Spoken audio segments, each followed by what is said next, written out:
বেশিরভাগ জেলাতেই হামের প্রাদুর্ভাব, ১৯ দিনে উপসর্গ নিয়ে ৯৪ শিশুর মৃত্যু। অন্তর্বর্তী সরকারের অবহেলায় পরিস্থিতি নাজুক বলছেন বিশেষজ্ঞরা।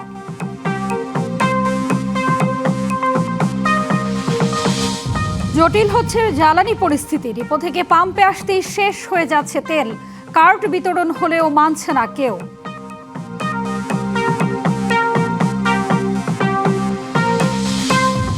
তেলে ভর্তুকি দেওয়ায় চাপ বাড়ছে অর্থনীতির ওপর। দাম বৃদ্ধির ইঙ্গিত অর্থমন্ত্রীর। জ্বালানি ব্যবহারে সাশ্রয়ী হওয়ার তাগিদ বাণিজ্য মন্ত্রী। বিচার বিভাগ ও মানবাধিকার কমিশন বিষয়ক অধ্যাদেশ স্থগিতের সুপারিশে ক্ষুব্ধ টিআইবি। হুবহু বিল আকারে উত্থাপনের দাবি।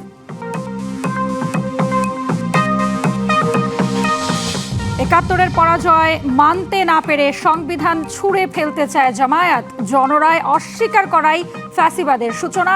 সরকার বিরোধী দল পাল্টাপাল্টি।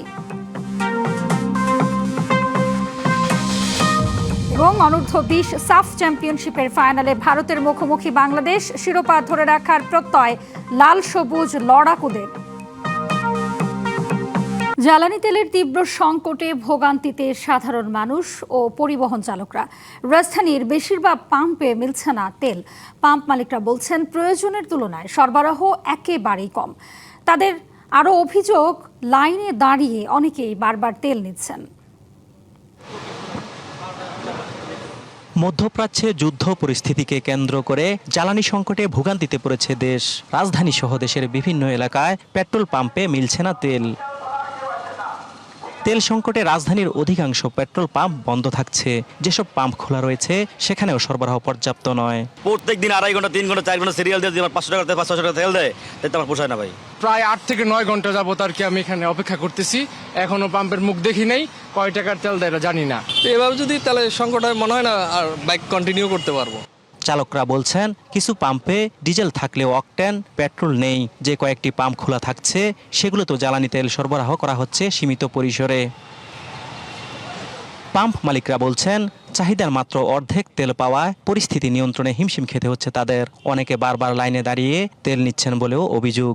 গভর্নমেন্ট দিচ্ছে তো ডেলি, এই যে আজকে 9000 লিটার দিচ্ছে, আজও ডিজেল দিতে পারে নাই, মাত্র 9000 অক্টেন দিচ্ছে। অক্টেন বেচা শেষ, তারপর আমার করে দেবো। চাপ তো কঠিন চাপ। এই যে এখন খুলছি কি সুন্দর হাসি মুখে তেল নিতেছে, এরপরে যখন কমছে ভাই বন্ধ তেল নাই, তখন হলো মব সৃষ্টি করবে মব। এদিকে তেলের জাহাজগুলো সময় মতো এলে এপ্রিল মে মাসে দেশে জ্বালানি সংকট থাকবে না জানিয়ে সবাইকে জ্বালানি ব্যবহারে সাশ্রয়ী হওয়ার আহ্বান জানিয়েছে জ্বালানি মন্ত্রণালয়। অজিত সরকার, ডিবিসি নিউজ, ঢাকা। কিছুতেই যেন কাটছে না তেল সংকট। দিন গড়িয়ে সন্ধ্যা, রাতেও রাজধানীর পাম্পগুলোতে গাড়ির দীর্ঘ লাইন। এ নিয়ে আরও জানাতে তেজগাঁও এলাকা থেকে যুক্ত হচ্ছেন সহকর্মী আঞ্জাম খালেক। আঞ্জাম খালেক, জানাবেন যে এই যে দিন গড়িয়ে রাত এবং পাম্প মালিকরা বলছেন যে প্রয়োজনের তুলনায় সরবরাহ একেবারেই কম, তো এই মুহূর্তে যেখানে দাঁড়িয়েছেন সেখানের কি চিত্র দেখছেন?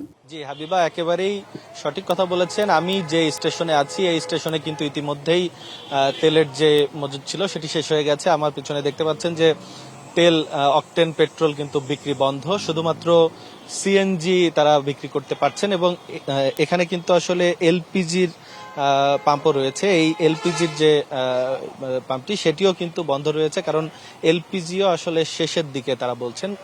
পাম্প কর্তৃপক্ষ বলছেন যে আসলে যেই গাড়িগুলোতে এলপিজি এবং সিএনজিতে চলে সেই গাড়িগুলোতে আসলে এলপিজি বেশি করে নেওয়া হচ্ছে, যার কারণে এলপিজিও একেবারে শেষের দিকেই রয়েছে। তবে সিএনজির সরবরাহ এখনো স্বাভাবিক রয়েছে। আপনারা দেখতে পাচ্ছেন যে গাড়িগুলো আসলে যেসব গাড়িগুলো সিএনজিতে চলে সেই গাড়িগুলোতে এখন সিএনজি সরবরাহ করছে কর্তৃপক্ষ।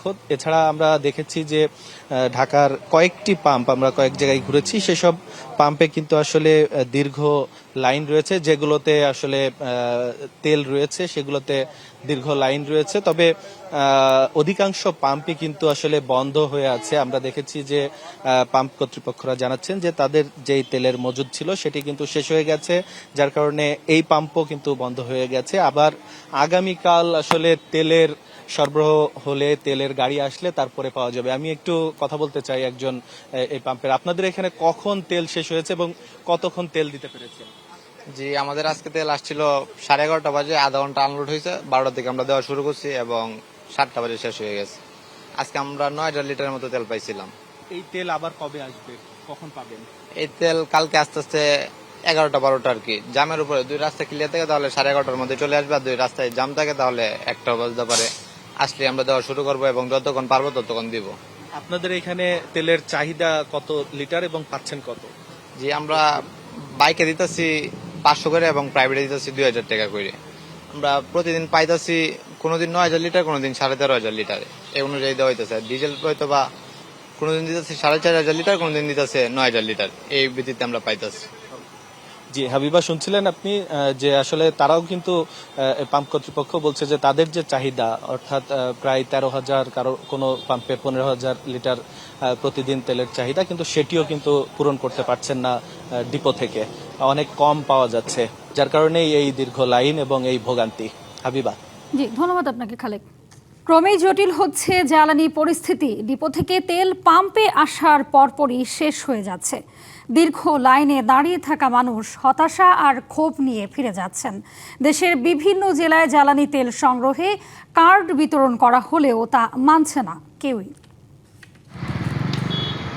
সরকারের পক্ষ থেকে পর্যাপ্ত মজুত থাকার দাবি করা হলেও সারা দেশের পাম্পগুলোতে তেলের জন্য হাহাকার যেন থামছেই না। অনেক ফিলিং স্টেশন সরবরাহের অভাবে বন্ধ, আর যেগুলো খোলা সেগুলো তো তেল নিতে গ্রাহকদের লম্বা লাইন। ঘন্টার পর ঘন্টা অপেক্ষা করেও অনেকে তেল না পেয়েই ঘরে ফিরছেন। ভোলায় ভুক্তভোগী চালকদের অভিযোগ, পাম্পগুলোতে সঠিক শৃঙ্খলা না থাকায় ভোগান্তি আরও বেড়েছে। জানা নেই ঠিক কখন তেল দেওয়া হবে। এখন পর্যন্ত নির্দিষ্ট কোনো টাইমই দেওয়া হচ্ছে না, আমরা কয়টা বাজে তেলটা পাবো। আসা যাওয়ার জন্য যেরকম ফুয়েল দরকার সেটা তো আমরা পাচ্ছি না, আর যার কারণে আমাদের আসা যাওয়া বা চলাচলে মোটরসাইকেল চালানো খুবই অসুবিধা হয়। বেশিরভাগ পাম্পে সকাল থেকে গভীর রাত পর্যন্ত ঘুরেও মিলছে না জ্বালানি। এমন চিত্র দেখা গেছে নারায়ণগঞ্জ, লালমনিরহাট সহ দেশের প্রায় বিভিন্ন ফিলিং স্টেশনে। জীবিকা সংকটে পড়েছেন ভাড়ায় চালিত যানবাহন চালকরা। আমাদের জন্য বাইকের তেলটা খুবই এসেনশিয়াল, আমাদের এটা রুটি রুজির উপরে একটা হামলা পড়তেছে। সকাল থেকে দাঁড়ায় দুপুর পারে এখন বিকাল হইতেছে, কিন্তু কখন যে দিবে সেটাই আমাকে বলতেছে না। এদিকে বেশ কয়েকটি জেলায় জ্বালানি কার্ড ইতিমধ্যে বিতরণ করা হলেও গ্রাহকদের মাঝে তা মানার কোনো বালাই নেই। ফলে কোথাও সৃষ্টি হচ্ছে চরম বিশৃঙ্খলা। আর আমাকে যতটুকু দিচ্ছে আমি তেল দিচ্ছি, আমি কালকে রাত্র 4টা পর্যন্ত দিচ্ছি, পরশুদিন রাত্র 4টা পর্যন্ত দিচ্ছি। আমার যতক্ষণ পর্যন্ত মজুদ থাকবে আমি তত মতো দেবো। তবে দেশজুড়ে জ্বালানি তেল মজুত ও কারসাজি বন্ধ করতে প্রশাসনের পক্ষ থেকে অভিযান অব্যাহত রয়েছে। Iftesamul Gani, DBC news desk. তরলকৃত পেট্রোলিয়াম গ্যাস এলপিজির দাম বাড়ানোর সাথে সাথেই এর প্রভাব পড়তে শুরু করেছে রাজধানীর বাজারে। সরকার 12 কেজির এলপিজি সিলিন্ডারের দাম 1728 টাকা নির্ধারণ করলেও বিক্রি হচ্ছে আরও বেশি দামে। এতে ক্ষুব্ধ অসহায় গ্রাহক। আর দাম বৃদ্ধির এই চক্রে সাধারণ মানুষের পকেট শূন্য হচ্ছে হোটেল, রেস্তোরাঁ সহ আরও নানা খাতে। জ্বালানি তেলের তেলেসমাতি চলছে অনেকদিন ধরেই। পাম্পের দীর্ঘ লাইনে দাঁড়িয়েও চাহিদা মতো মিলছে না জ্বালানি। সংকটের এমন সময়ে তরলীকৃত পেট্রোলিয়াম গ্যাসের দাম এক লাফে কেজিতে বেড়েছে প্রায় 33 টাকা। ফলে ভোগান্তি এখন পৌঁছে গেছে রান্নাঘরে। অভিযোগ আছে বিইআরসি নির্ধারিত দামের চেয়ে বেশি দরে কিনতে হচ্ছে এলএনজি সিলিন্ডার। 12 কেজি সিলিন্ডারের দাম 1728 টাকা নির্ধারণ হলেও বিক্রি হচ্ছে 1950 থেকে 2000 টাকায়। সরকার তো গ্যাসের দাম বাড়াইছে, নির্ধারণ করছে 1728 টাকা, এখন আমরা 2000 টাকাটা গ্যাসের বোতল কিনতে হচ্ছে। 1728 টাকা, আর আমরা কোম্পানি থেকে কিনতেছি হচ্ছে 1798 টাকা দিয়ে। ওইখানে গাড়ি ভাড়া আছে পার সিলিন্ডার 100 টাকা 150 টাকা। আমরা খুচরা পোষাই, এখান থেকে নিয়ে গেলে 1900, পৌঁছা দিলে 2000 টাকা, 1900-2000 টাকা পড়বে ম্যাডাম। দাম বৃদ্ধির প্রভাব পড়েছে দৈনন্দিন ব্যয়েও। আমরা তেমন জিনিসের দাম বাড়াইতে পারবো না, বাড়াইলে তো আমরা চলতে পারবো না। মধ্যবিত্ত পরিবারের উপর বা নিম্ন আয়ের পরিবারের উপর চাপটা আরো বাড়বে। রেস্টুরেন্ট গুলো বলছেন, বা তার সাথে সাথে যে আপনার এখানে যেখানে মানুষ, সাধারণ মানুষ এখানে খাওয়া দাওয়া যারা করে এলপিজি গ্যাসের উপর নির্ভরশীল, তার জন্য ওখানেও কিন্তু খাওয়া দাওয়ার খরচটা বেড়ে যাবে। বৈশ্বিক জ্বালানি সংকট পরিস্থিতির প্রভাব মোকাবেলার অজুহাতে জ্বালানির দাম না বাড়িয়ে বিকল্প খোঁজার পরামর্শ ক্যাবের। সরকার এখানে ভর্তুকির বিষয়টা আরেকটু অ্যাডজাস্ট করতে পারতো, এবং সরকার কমিট করেছে বাড়বে না, কিন্তু এরপরে যে বাড়ানো হলো এটা কিন্তু সরকারের উপরে মানুষের আস্থা বা এটাকে ট্রাস্টের যে বিষয়টা সেটা কিন্তু আপনার বলবো যে অনেকটাই কিন্তু এখানে জড়িত আছে, যে আস্থাহীনতার মধ্যে কিন্তু চলে যাচ্ছে। এলপিজির এই দাম বৃদ্ধি সামনের দিনগুলোতে জনজীবনে আরও ব্যাপকভাবে বিরূপ প্রভাব ফেলবে বলে মনে করছেন তিনি। Rifat Tasnuva, DBC news, Dhaka. LPG সিলিন্ডারের দাম বাড়ানোর নেতিবাচক প্রভাব সারা দেশে। বর্ধিত দামের চেয়েও বিক্রি হচ্ছে বেশি দরে। ক্ষুব্ধ ভোক্তারা দুষছেন নজরদারির অভাবকে। আর ব্যবসায়ীরা বলছেন সরবরাহ ঠিক থাকলেও বাড়তি চাহিদার কারণেই চাপ তৈরি হয়েছে বাজারে। রান্নার জ্বালানি হিসেবে বহুল ব্যবহৃত এলপিজি সিলিন্ডারের দাম বাড়ানো হয়েছে নতুন করে। 12 কেজি সিলিন্ডারের দাম নির্ধারণ করা হয়েছে 1728 টাকা। তবে খুলনায় সরকার নির্ধারিত দামের চেয়েও বেশি দরে বিক্রি হচ্ছে এলপিজি গ্যাসের সিলিন্ডার। গুনতে হচ্ছে 2000 টাকা পর্যন্ত। ক্রেতাদের অভিযোগ, যথাযথ তদারকি না থাকায় কৃত্রিম সংকট দেখিয়ে বেশি দামে বিক্রি করা হচ্ছে। কয়েকটা দোকানে গেলাম, দোকানে তো ক্রাইসিস মনে হচ্ছে। গ্যাসের প্রয়োজন, রান্নাবান্না খাওয়া দাওয়ার প্রয়োজন আছে, সেজন্য বেশি দামে কিনতে হচ্ছে। সরকারের উচিত এটা টেক কেয়ার করা, মনিটরিং করা, যাতে কোনো অবস্থায় কৃত্রিম সংকট তৈরি করে ভোক্তা জনসাধারণ যাতে কষ্ট নয়। আর বিক্রেতারা বলছেন সরবরাহ ঠিক থাকলেও ক্রেতারা চাহিদার তুলনায় বেশি এলপিজি গ্যাসের সিলিন্ডার সংগ্রহ করছে, সে কারণেই সংকট। মানুষও অস্থিরতা হয়ে গেছে, আর মনে করতেছে যে গ্যাস আর পাওয়া যাবে না। এই জন্য সবাই একবারে এসে গ্যাস স্টক করার জন্য চাপ বেশি তৈরি করতেছে। খুলনার মতো রংপুরেও এলপিজির সিলিন্ডার কিনতে হচ্ছে বাড়তি দামে। দফায় দফায় দাম বাড়ানোয় ক্ষুব্ধ সাধারণ মানুষ। গ্যাস তো আগে আমরা কিনছিলাম সিলিন্ডার 1400, এখন তো আজকে হঠাৎ করে শুনলাম যে দাম বাড়ছে 1900।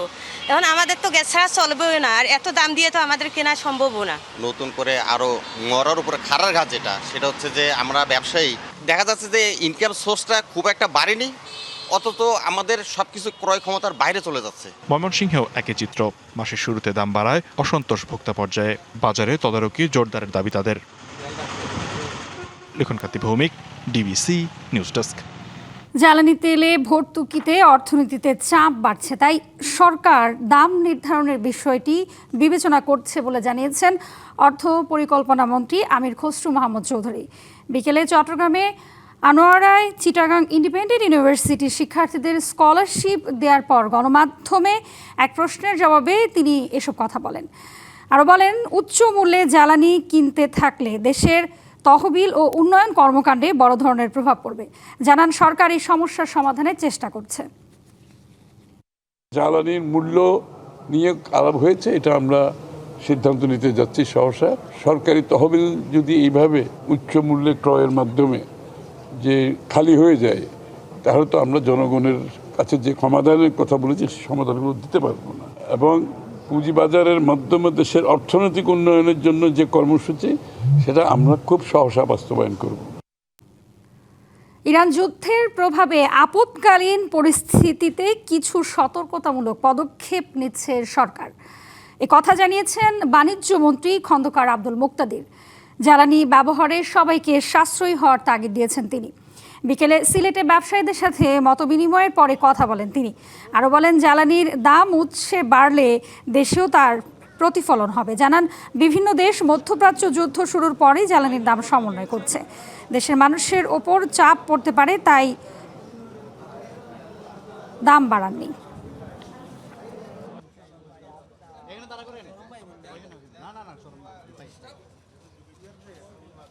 গ্যালন সেটি $4 ছাড়িয়ে গিয়েছে বিভিন্ন স্টেটে, কোনো স্টেটে $5 হয়েছে।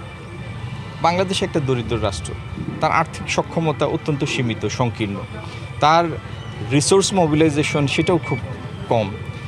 তারপরেও যেন আমাদের মানুষের ক্রয় ক্ষমতার মধ্যে এই মূল্যের অভিঘাতটা না পড়ে, সেজন্য এই সরকার কষ্ট করে হলেও এটি ধরে রেখেছে। সুপ্রিম কোর্টের বিচারক নিয়োগ ও পৃথক সচিবালয় বিষয়ক দুটি অধ্যাদেশ বাতিল এবং জাতীয় মানবাধিকার কমিশন অধ্যাদেশ স্থগিতের সুপারিশে ক্ষোভ ও হতাশা প্রকাশ করেছে ট্রান্সপারেন্সি ইন্টারন্যাশনাল বাংলাদেশ টিআইবি। এই অধ্যাদেশ তিনটি হুবহু বিল আকারে উত্থাপনের দাবি জানিয়েছে সংস্থাটি। দুর্নীতি দমন কমিশন, পুলিশ কমিশন ও তথ্য অধিকার সহ স্থগিতের সুপারিশ করা বাকি অধ্যাদেশগুলোর ক্ষেত্রে সংশ্লিষ্ট অংশীজনদের সম্পৃক্ত করে যাচাই বাছাইয়ের পর আইনে পরিণত করারও আহ্বান জানিয়েছে সংস্থাটি। শুক্রবার এক বিবৃতিতে এই দাবি জানানো হয়। টিআইবির নির্বাহী পরিচালক ডক্টর ইফতেখারুজ্জামান বিবৃতিতে বিবৃতিতে বলেন, অন্তর্বর্তীকালীন সরকারের সময় জারিকৃত 133টি অধ্যাদেশের মধ্যে যেগুলো দেশের গণতান্ত্রিক ও প্রাতিষ্ঠানিক ভিত্তি শক্তিশালীতে ভূমিকা রেখেছিল, তার মধ্যে সুপ্রিম কোর্টের বিচারক নিয়োগ অধ্যাদেশ, সুপ্রিম কোর্ট সচিবালয় অধ্যাদেশ ও মানবাধিকার কমিশন অধ্যাদেশ অন্যতম। এই 3টি অধ্যাদেশ বাতিল ও স্থগিতের মাধ্যমে সরকার আসলে কি বার্তা দিতে চায়, এমন প্রশ্ন তোলেন তিনি।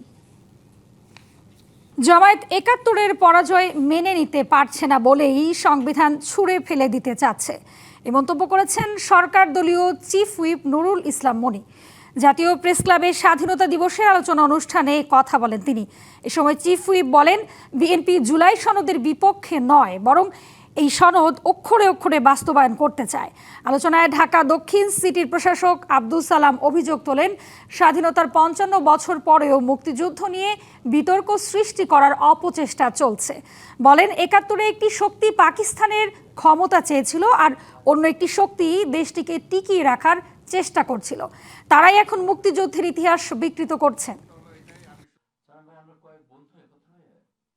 আজকে আওয়ামী লীগ যেমনি পাকিস্তানের প্রধানমন্ত্রী হতে চেয়েছে, আর আরেকটি শক্তি পাকিস্তানকে টিকিয়ে রাখতে চেয়েছে, আর এখানে একমাত্র বিএনপি যারা এই দেশের জন্য লড়াই করেছে।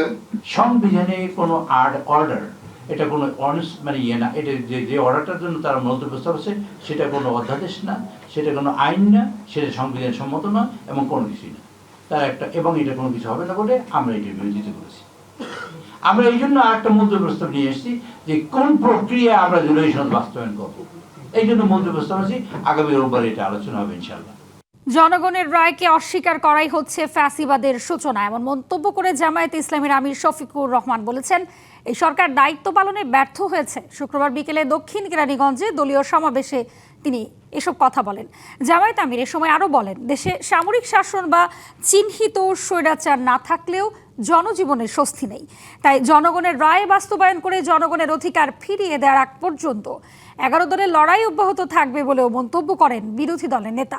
এ সময় ডাক্তার শফিকুর রহমান আরও বলেন, গণভোটের রায় বাস্তবায়নে শনিবার থেকে মাঠের আন্দোলন হবে ইস্পাতের মতোই কঠিন।